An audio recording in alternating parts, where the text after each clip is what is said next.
Now, what is the best type of massage for fibromyalgia? There are a lot of types of massage that are not good for fibro, and that's why people get turned off and they say, I'm never going to do that again, right? Are you one of those people? So here's the thing.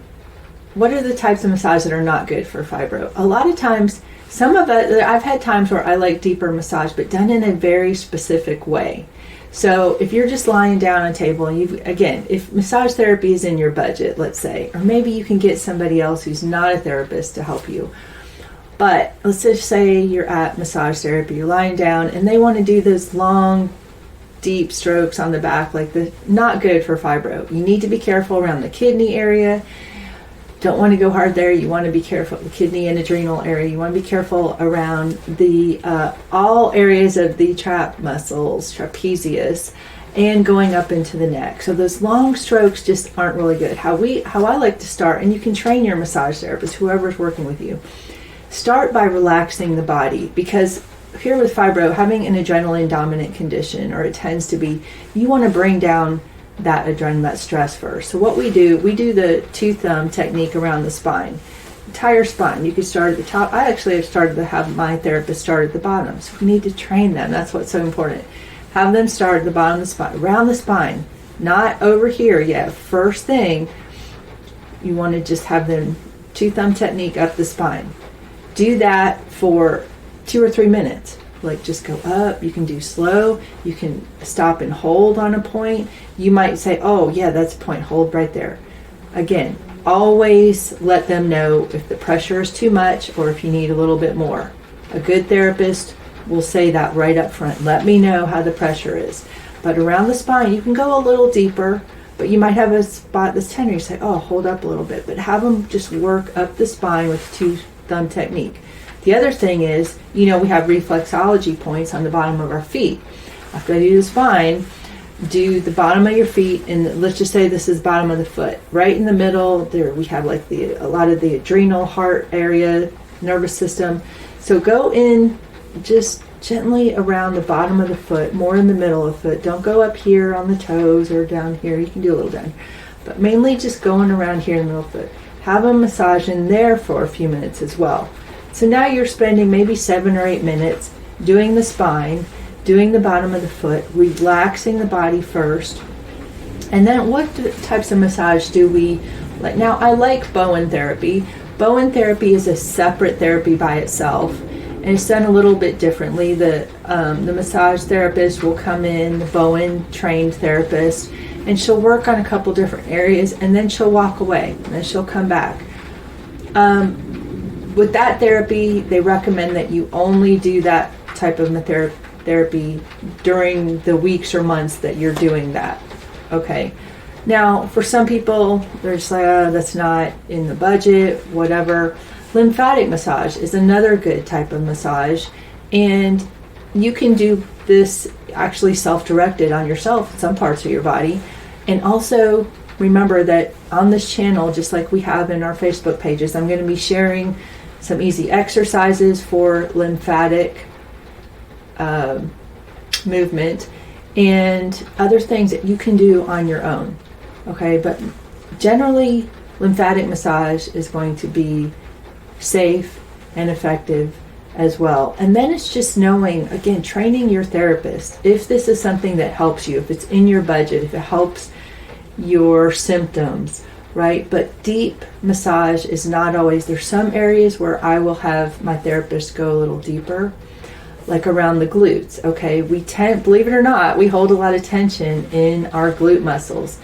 Muscles anywhere hold tension, emotion, memory, other things. So around just the medius of the glute area, when she goes in there, I'm like, I feel like a release, right? We're sitting a lot. We're sitting at our desk. I'm sitting at my desk right now. We're sitting in the car. We're sitting when we eat meals. We're sitting a lot.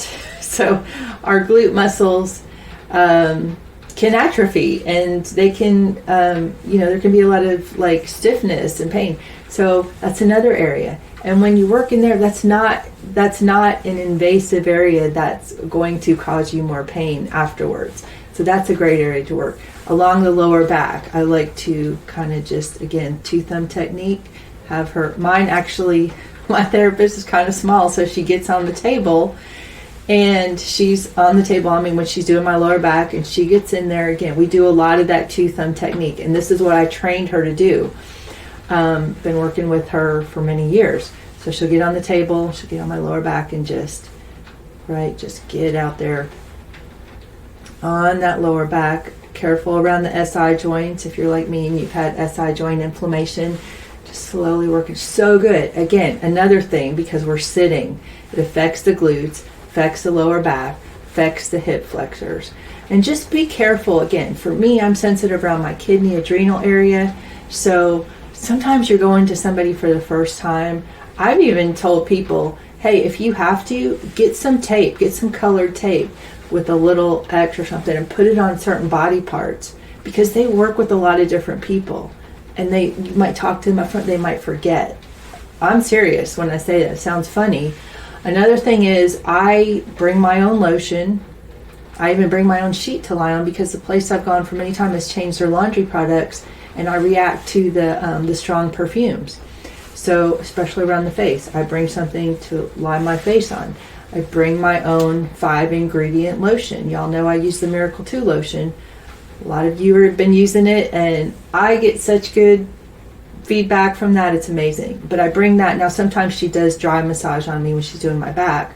Some other areas will use that lotion. A lot of times there's lotion there. If you ask them to look, say, hey, what do you guys use? They'll show you their bottle, and it's got that long list of ingredients. We don't want that. We want to keep it safe and effective in all ways, from the way they're touching us to the things they're putting on our body. So bring the lotion, or you can do it dry. Mine mostly does dry massage, or she'll do over the sheet, because the sheet gives little friction, and then we do some dry, because we're just doing the two thumb technique. Then we're doing around the scapula, thoracic area, the traps. Again, if you get, what I like to do, and I'll wrap it up with this, is you can get on a point with fibros. What point? You might have a trigger point, which is one of those knots that radiates pain. You get on the point and you hold. You don't sit there and go around. You can go around, just depending on the person, how it feels. But when you get on a point, just allow it to release. Just sit on there. It doesn't have to be a lot of pressure. Remember how I described trigger points? It's like if you did the connect the dot game. Sometimes you'll have a trigger points real close together. Other times you'll have them further apart. Doesn't matter. You want to get on that point, just hold it. Right? We don't want a lot of this just random hands deep massage on the body. Just not effective. And there are other, I don't want to go into too many things right now, but just for now, we'll go into some other things later. Because there's a lot of different tools, techniques, body work, chiropractor, massage, fascia tools, some I've shown already. We'll continue to have some shorter segments on those. And again, you can follow on the main Facebook page, which is Fibro Bodies, Living Smarter with Fibromyalgia as well, and our other fitness page. But yeah, just this is an important concept, because you want to keep it safe and effective if you're putting the effort in to go. But also the things I shared, you could have a family member, spouse, friend do that for you around the spine, on the feet. Some of that you can do yourself, and self-directed can be very helpful as well.